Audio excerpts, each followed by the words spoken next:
The 15th of October, 1944. After a nationwide radio address, Hungarian Admiral Miklos Horthy announces that Hungary has declared an armistice with the Soviets and has withdrawn from the Axis powers. The Germans install a new Hungarian government under the fascist Arrow Cross Party, which resumes the persecution of Jews. And in under 3 months between November 1944 and January 1945, Arrow Cross death squads will murder approximately 38,000 Hungarian Jews. As many as 20,000 of them, both adults and children, will be shot along the banks of the Danube, with their bodies being thrown into the river. One of the most sadistic members of the Arrow Cross death squads is a Roman Catholic priest, András Kun. András Kun was born on the 8th of November 1911 in the town of Nyírbátor, then part of the Kingdom of Hungary. With the support of the Franciscan order, he studied philosophy and theology in Rome, where he was impressed by the order and efficiency of Mussolini's fascist state. The Second World War started on the 1st of September 1939, when Nazi Germany invaded Poland. In November 1940, Hungary joined the Axis Alliance, which was a military coalition that initiated World War II and fought against the Allies. In June 1941, Hungarian troops participated alongside German troops in the invasion of the Soviet Union. The same year, András Kun was ordained as a priest and assigned to a monastery as a Minorite friar. Upon joining the Axis Alliance, Hungary fell increasingly under the influence of Germany, and many Hungarian politicians called for more radical steps to be taken in solving the Jewish question. According to a 1941 census, Hungary, including its recently annexed territories, had a Jewish population of 825,000, less than 6% of the total population. However, in 1942, when the German government began to pressure the Hungarians to deliver Jews who were Hungarian citizens into German custody, Horthy's Prime Minister Miklos Kálay, despite significant pressure from the domestic radical right, refused to deport the Hungarian Jews. After the German defeat at Stalingrad in February 1943, Hungarian Admiral Miklos Horthy and Prime Minister Miklos Kálay recognized that Germany would likely lose the war. With Horthy's tacit approval, Kálay tried to negotiate a separate armistice for Hungary with the Western Allies. To prevent these efforts, German forces occupied Hungary on the 19th of March 1944, and soon after, along with their collaborators, the Nazis began the extermination of the Hungarian Jews. By this time, about 63,000 Jews living in Hungary died or were killed. During the German occupation, Horthy was permitted to remain as regent, but Kálay was dismissed.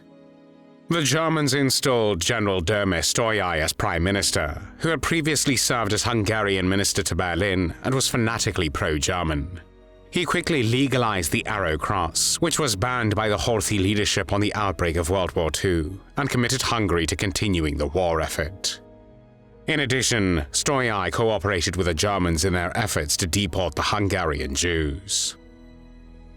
In April 1944, Hungarian authorities ordered Hungarian Jews living outside Budapest, roughly 500,000, to concentrate in certain cities, usually regional government seats. During 8 weeks from the 15th of May to the 9th of July 1944, Hungarian gendarmerie officials whose members were closely linked to the anti-Semitic Arrow Cross, under the guidance of German SS officials, deported nearly 440,000 Jews from Hungary in more than 145 trains. Most were deported to Auschwitz-Birkenau, where upon arrival and after selection, SS functionaries killed the majority of them in the gas chambers. By the end of July 1944, the only Jewish community left in Hungary was that of Budapest, the capital. By this time, Kun was already living in Budapest, where he had arrived in 1943 after being expelled from the monastery due to his increasingly extreme political views. In early 1944, Kun joined Hungary's pro-Nazi Arrow Cross Party, and in October of the same year, he actively participated in the Arrow Cross coup, which ousted Miklos Horthy and replaced him with Ferenc Szálasi, the head of the Arrow Cross Party, as the leader of a puppet government. Kun also became politically active and was appointed head of the propaganda department at the Ministry of the Interior. In this role, he gave speeches on the Hungarian radio and in St. Stephen's Basilica, urging the public to persevere until the bitter end. He regularly preached at the Városmajor Church, where he officiated at the weddings of Arrow Cross supporters. Kun's commitment to the Arrow Cross cause extended beyond propaganda and religious ceremonies. His role within the organization soon led him down a darker path, where he became directly involved in acts of violence. In his own words, Kun initially hesitated to use violence, but claimed that after delivering his first slap to a tortured victim at the party headquarters, he quickly descended into unchecked brutality. Kun later recalled, "The propaganda drilled into us the belief that the Jews lurk behind the Bolsheviks. Amidst the wildest battles, I stood with this conviction, and as Jews came before me, I beat them." Meanwhile, Kun took command of an Arrow Cross death squad in Budapest's 12th district after Ferenc Szálasi and his government fled the city at the end of November 1944, as the Hungarian capital came under siege by the Soviet Red Army. His squad began massacring the remaining Jews, who were not only in the official Budapest ghetto, but also in hospitals, homes for the elderly, and even houses belonging to neutral states such as Switzerland and Sweden. On the 5th of November 1944, under Kun's personal leadership, Arrow Cross forces stormed the military sewing workshop housed in the St. Catherine Girls' Institute. They immediately attempted to round up the Jewish female workers and send them to collection points. However, the operation was halted by a Ministry of Defense officer who, under pressure from the Apostolic Nunciature, cited military interests. A couple of weeks later, on the 20th of November, Kun and his men stormed the Orthodox Jewish home for the elderly on Elmer Street. This time, the police and the International Red Cross intervened, successfully preventing the roundup. Subsequently, the healthier elderly residents fled to avoid capture. On the 2nd of December, Kun returned to the sewing workshop at St. Catherine's House. Ironically, a nearby German unit intervened, giving most of the women time to escape through the adjacent garden. Despite this, 13 women were ultimately sent to a concentration camp, and only one survived. In January 1945, Kun ordered the arrest of Jewish author Erno Ligeti and his family. Kun and his death squad subjected Ligeti's son and wife, an actress, Margit Santo, to brutal torture. The family was taken to the Arrow Cross headquarters on Andrassy Street, where they were interrogated, stripped naked, and tied together. Around midnight, they faced a firing squad. Erno Ligeti and his wife were killed instantly, but their son Karoli survived 4 bullets. Remarkably, he recovered from his wounds and later emigrated from Hungary.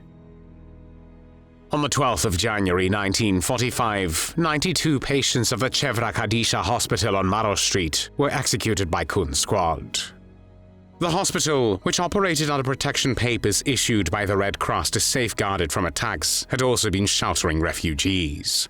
2 days later, on the 14th of January, Kun ordered an attack on the Biro Daniel Medical Institute on Városmajor Street. The 130 patients and 24 staff members, including doctors and nurses, were brutally executed. Those able to walk were led to the courtyard and shot in groups of 5 or 6. Bedridden patients were killed in their beds, and the building was looted. The next day, Kun's men returned to carry out further executions, and on the 17th of January set fire to the building with the corpses inside. On the 19th of January, Kun and his men returned to the Alma Street nursing home, where they had carried out an earlier attack in November. This time, around 90 elderly residents were taken to Samo Street and shot. Some of the bodies were discarded into a bomb crater, but this time, Arrow Cross violence had spiraled further out of control. In December and January, instead of being sent to collection points, approximately 500 Jews were shot by Kun's squad into the Danube near the Széchenyi chain bridge. Jews caught while hiding along with army deserters were often tortured in the arrow cross houses, where beatings to death were common execution methods. Amidst this chaos, Kun took full advantage of the situation for personal gain. He not only led interrogations, torture, and executions of Jews, but also looted, robbed, and murdered with the help of his accomplices. He frequently arrested wealthy individuals on fabricated charges, stole their possessions, and then had them executed. At the end of December 1944, he arrested, tortured, and robbed Switzerland's charge d'affaires in Budapest, as well as staff from the Swedish embassy office. From both locations, Hungarian employees were abducted and later executed. Kun also ordered the execution of civilians suspected of sheltering deserters or Jews. In his final days before his arrest, Kun's brutality continued. He reportedly threw several people, including a deserter sergeant, out of a second-story window of a house on Borsch Street, killing them. During these activities, Kun continued to dress in his cassock and Roman collar, along with a holstered pistol and an arrow cross armband. His orders usually went, "In the name of Christ, fire." Kun's crimes against non-Jewish individuals, including police officers, military personnel, and foreigners, grew so intolerable that even the Arrow Cross authorities were fed up with his atrocities. Around the 20th of January 1945, they first dispatched a police patrol to Kun's headquarters to apprehend him. However, Kun turned the tables by having the officers captured, severely beaten, and then sent back as a warning. In response, this time 10 more policemen were sent to arrest him. Once again, Kun captured them, had their commander brutally beaten, and locked them in a basement of the villa. Finally, the authorities escalated their efforts by surrounding the villa with 60 police officers and issuing an ultimatum. Surrender Kun and his accomplices within 10 minutes or face a machine gun assault. Realizing the severity of the situation, the insiders handed over the men, ending Kun's 3 months of terror. Among the charges Kun faced were the beating of Lieutenant Colonel Rezsa Mindak and the severe abuse of a group of police officers. He was sentenced to death for 27 murders. However, Ferenc Szálasi saved him from execution, commuting the sentence to 15 years in prison via radio telegram. However, Kun ultimately spent just 20 days in jail. According to one account, Erno Vajna, the Arrow Cross Party's representative in Budapest, pardoned him on the condition that he serve at the front. Instead, after his release, Kun went into hiding and failed to report for frontline service. Another version claims that advancing Soviet forces freed Kun along with other prisoners, as they were unaware of the prisoners' identities and released everyone indiscriminately. Over the following months, Kun disappeared and allegedly took advantage of his fluency in Romanian to pose as a Romanian citizen. He joined Romanian troops, which were on their way back home, and planned to escape to Italy from there.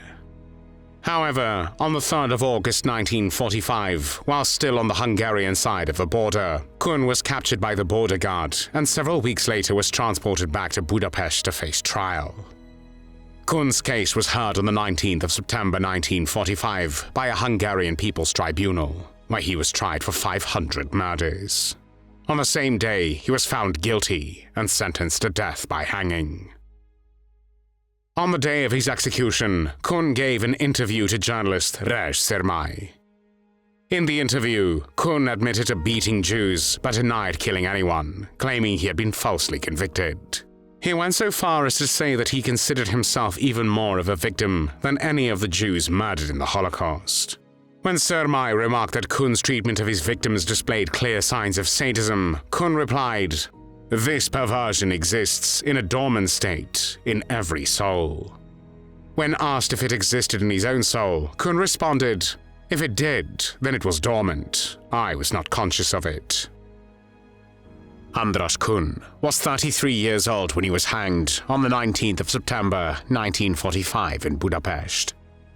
In an interview with journalist Rezsa Sermai, Kun also stated, I always wanted to reduce human misery and suffering. This is why I fought against the Jews. They are the lords of capital. The Jews were always the ones to walk on the sunny side of the street.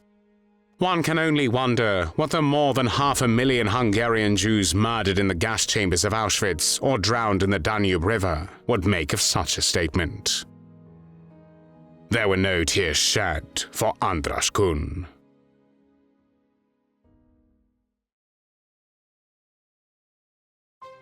Thanks for watching the World History channel. Be sure to like and subscribe, and click the bell notification icon so you don't miss our next episodes. We thank you, and we'll see you next time on the channel.